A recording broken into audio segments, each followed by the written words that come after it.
We will discuss about Adam Smith, the life of Adam Smith. So, Adam Smith was born in the town of Kirkcaldy, near Edinburgh, in Scotland. His father, who was the chief custom officer of Kirkcaldy, died before the child's birth.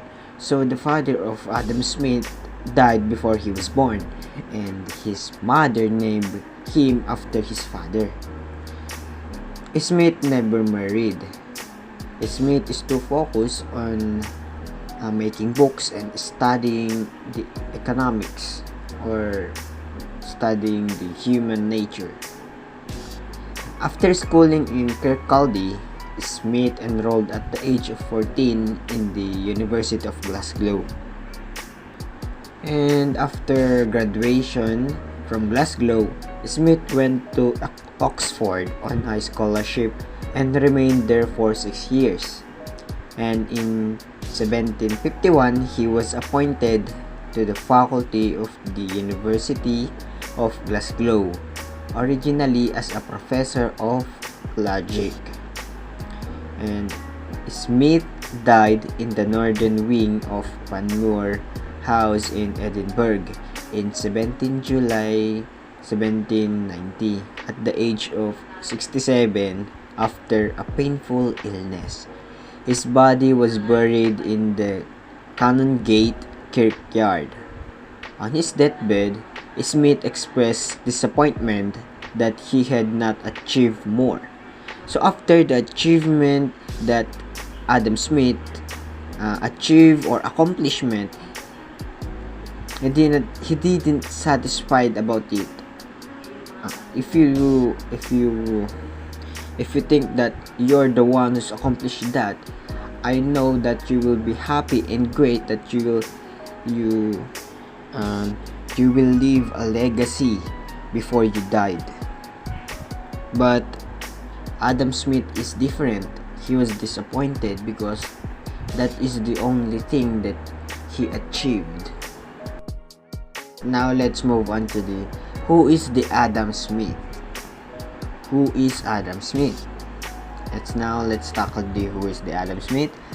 Adam Smith is an economist and a philosopher who was a pioneer of political economy and key figure during the Scottish Enlightenment. Adam Smith is also known as the father of economics or the father of capitalism. And if you are remember that in high school we tackled about Adam Smith, and it says that he is the father of the economics. And Adam Smith he wrote two classic works, The Theory of Moral Sentiments and An Inquiry into the Nature and Causes of the Wealth of the Nations, the famous books written by Adam Smith. And now let's proceed to the books created by Adam Smith. First, let's talk about the philosophy of science that bases on the book written by Adam Smith entitled The Wealth of the Nation. First, let's talk about how Adam Smith created the book of The Wealth of Nation. The Wealth of Nation was the product of 17 years of notes and earlier study, as well as an observation of conversation among economists of the time, like Nicholas Maggins, concerning economic and societal conditions during the beginning of Industrial Revolution, and it took Smith some 10 years to produce. If you think that 10 years to produce a book, so it means that book created by 10 years by Adam Smith is full of knowledge and full of resources. Just like what I read is the product of 7 years. So Adam Smith take notes or studied and make this book titled The Wealth of Nation. Adam Smith was a Scottish moral philosopher with a noteworthy contribution to the political economy, relating to how individuals make the market economy and free trade. However, at the core of his thinking, he was driven by a moral conviction to find how to improve society in just a way. So Adam Smith thinking a possible way of how to improve the society, of how to improve the free trade, or how to improve the economy. Adam Smith was looking for a positive solution to help nations, economy, society to develop and lessen suffering among these people. His philosophy was rigorous, although lacking in certain aspects, was essentially correct. He developed Hume's philosophy of utility and applied it to economics. If you don't know what this rigor is, it is the quality of being extremely too rough or too exhaustive or too accurate. Rigor means is taking great care or paying attention on the details on the particular subject. And now let's proceed to the next one, the nature of man. Now, Adam Smith calls the sympathy a man's capacity for the disposition to the exercise of feeling towards other people. So Adam Smith called the sympathy the activity that you've been attached on someone's feeling. For example, is there's some people that is sad and you're feeling sad for them too, and that's Adam Smith called the sympathy. And this is the notion that man is most significantly a rational creature whose behavior is deliberate and goal-directed. So Adam Smith believed that a man's behavior is deliberate and goal-directed. Deliberate means he's being conscious, and goal-directed or is being intentionally doing something, just like that. And Adam Smith was indeed inconsistent using one conception of human nature in his analysis, moral, psychological, and other in his analysis of economics processes. So Adam Smith was not consistent in using one conceptions of doing a human nature analysis. And according to Adam Smith, man's main goal is to better his condition. So it means that a man is a self-interested. A man is only thinking about himself, or a selfish, just like that. That is according to Adam Smith. And Adam Smith's conception of man as a totally self-interested, just like I said, is inadequate at best, fails to recognize that Smith viewed of human nature is not so severely limited. And now let's proceed to the moral sentiment. It is a book, and also book created by Adam Smith. And conflict between the theory of moral sentiment and the wealth of nations. The former emphasizes sympathy for others, while the latter focuses on the role of self-interest. Now let's check the conflict between the book titled The Theory of Moral Sentiment and the Wealth of Nations. The difference between the two books is the moral sentiment is dealing with the ways in which man achieves the degree of behavioral conformity that is necessary for social existence, and the wealth of nations dealing with the means by which men engage in specialized function are able to cooperate with many others, including those with whom they have no personal contact. The moral sentiment is not, or it is not mainly a book about ethics, though it had an important influence upon that subject. The main problems Smith sets out to tackle is to explain how it is possible for man to entertain fellow feelings towards others. In short, it is a psychological study, an examination of particular aspect of human mental processes.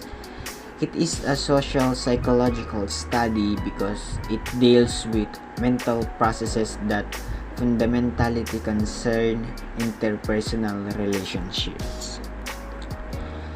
Next is the problem Adam Smith notes is not to speculate how a perfect God how a perfect being God would formulate moral judgment, but how a very imperfect being man is able to do so. And now, next is Adam Smith's concept of sympathy is much the same as what modern psychologists call empathy, the capacity to put oneself in another's place mentally and thereby experience a kind of surrogate sensation which reflects or parallels the other's direct experience. So if you search the meaning of sympathy and the empathy, and you look and you read and realize the meaning, it is all the same. It is talking about the understanding the other people's feelings, or you dinadamayan in Tagalog the other people. And now let's proceed to the division of labor. Meant in the productive powers of labor and the greater part of the skill, dexterity, and judgment with which it is anywhere directed or applied seem to have been the effects of the division of labor. If you don't know what dexterity is, it is the skills in performing tasks, especially with the hands. If you improve the skills or the dexterity and the judgment, the work or your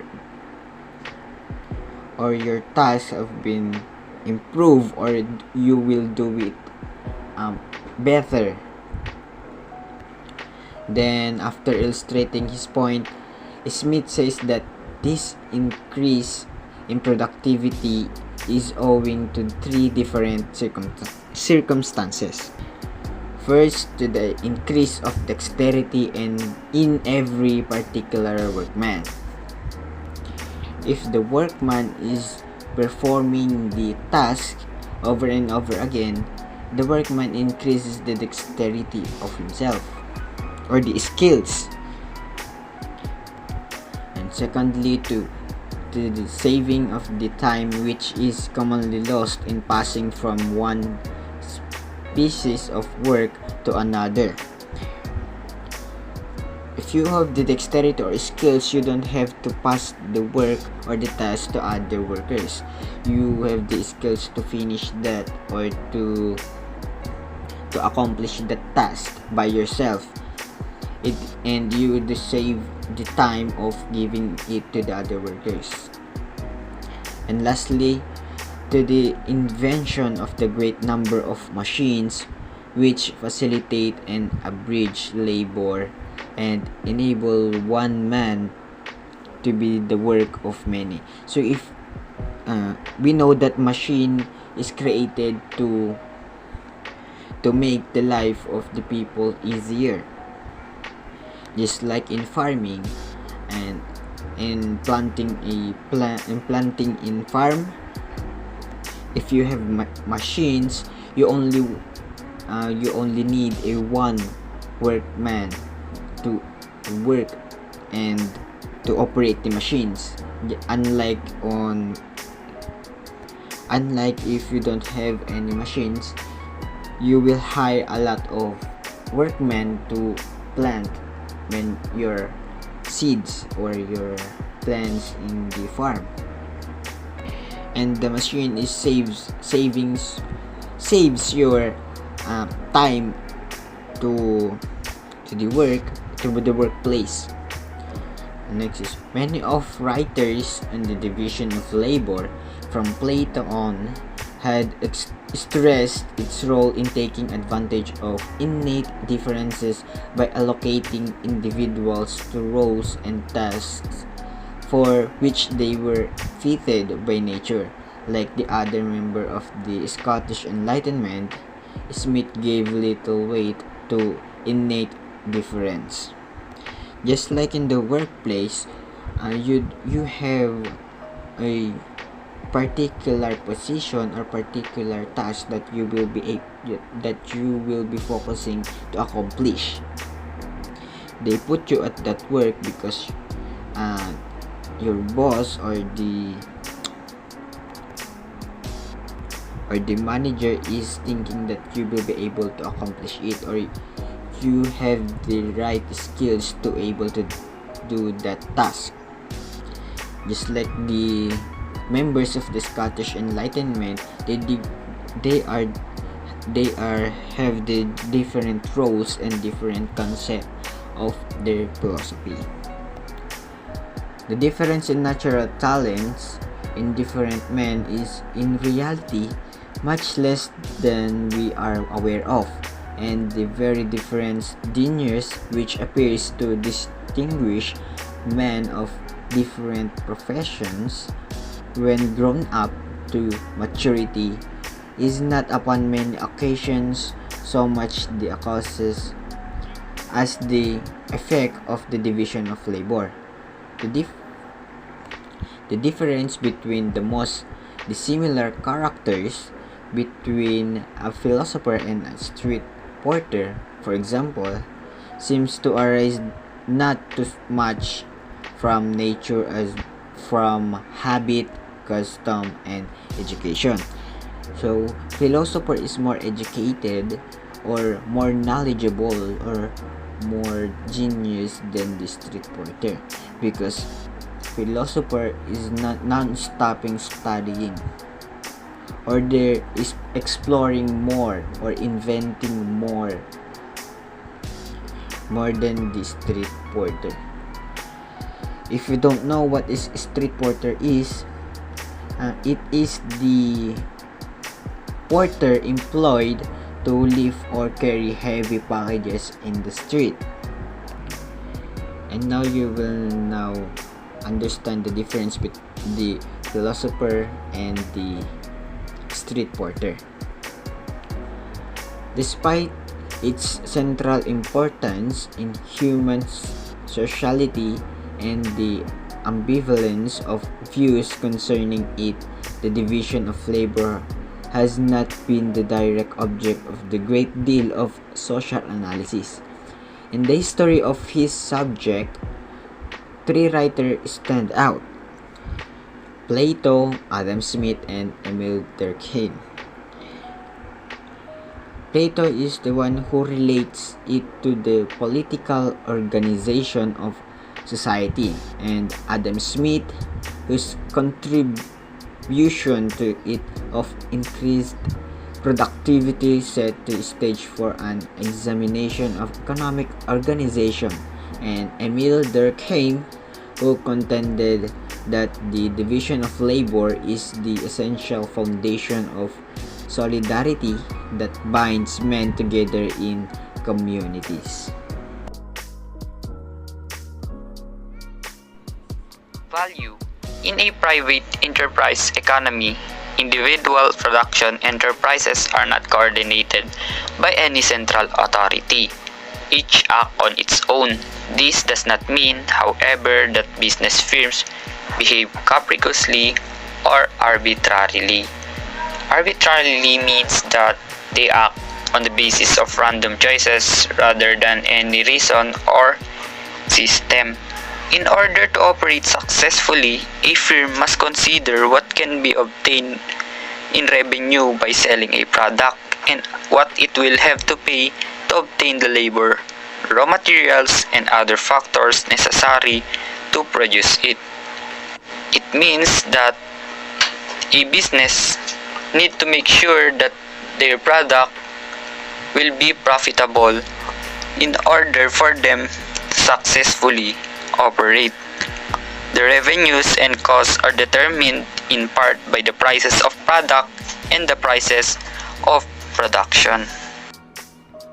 The distribution of income in a specialized economy is also bound up with prices, since what each person receives as income depends not only on the quantity of factors he sells, but also on the per unit prices he received for them. So it means that if a laborer receives its income, it will not only depend on how many products he would sell, but it also depends on how much those products cost. For example, a laborer income depends not only on the number of hours he works, but on the wage rate per hour. Adam Smith had an intuitive grasp of it, and he saw clearly the direction in which the analysis had to proceed, but he did not succeed in constructing a complete model in his own work. His greatest specific contribution was, ironically, also his most signal failure. He succeeded on pointing out the significance of the value, but he also advanced in a faulty theory of value and also confused the issue considerably by using the term value to denote more than one thing without sufficiently clarifying the different usages. The history of the theory of value during the next 100 years was dominated by Smith's approaches. Adam Smith's focused upon what he called the natural price. The natural price of producable commodity is the cost of the labor and other factors necessary to its production, and in turn, the natural prices of labor, services, raw materials, machineries, land use, etc. are their costs or of production.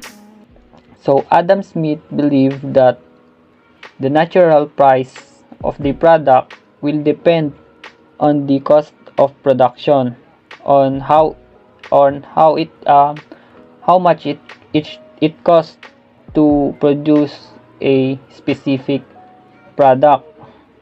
In this way, Smith focuses the investigation of determinants of value strictly on the condition of production, or supply-demand factors were considered relevant only to fluctuation in the day-to-day prices of commodities. The irrelevance of demand was supposed by pointing out there is no correlation between the usefulness of commodity and its market value. Smith expresses his view on the famous passage in The Wealth of Nations.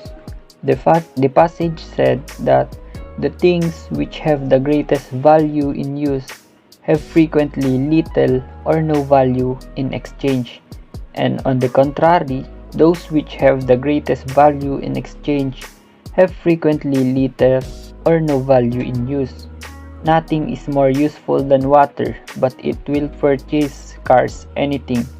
Scarce anything can be had in exchange for it.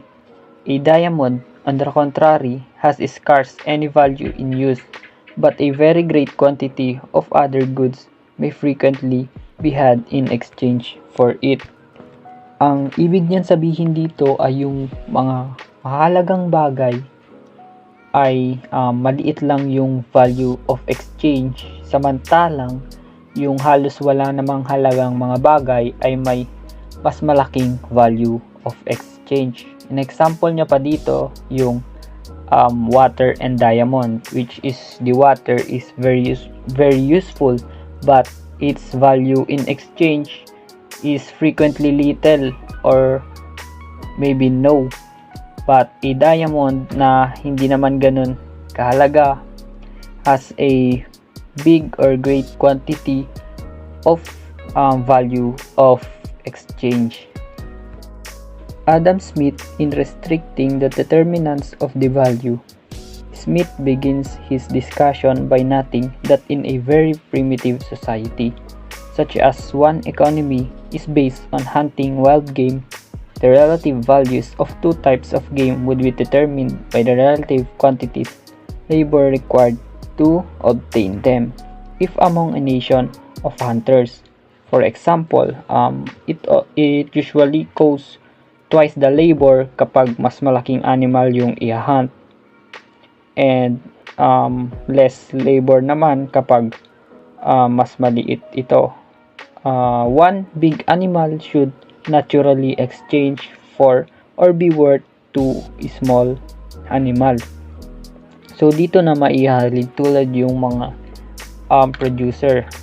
If the product needs twice effort, then its price will be higher, but if it is small, then the price will be based on it. The invisible hand. This phrase, which appears on once in Adam Smith's moral sentiments and once in his Wealth of Nations, is a good candidate for the most widely known and the least understood concept in the history of social theory.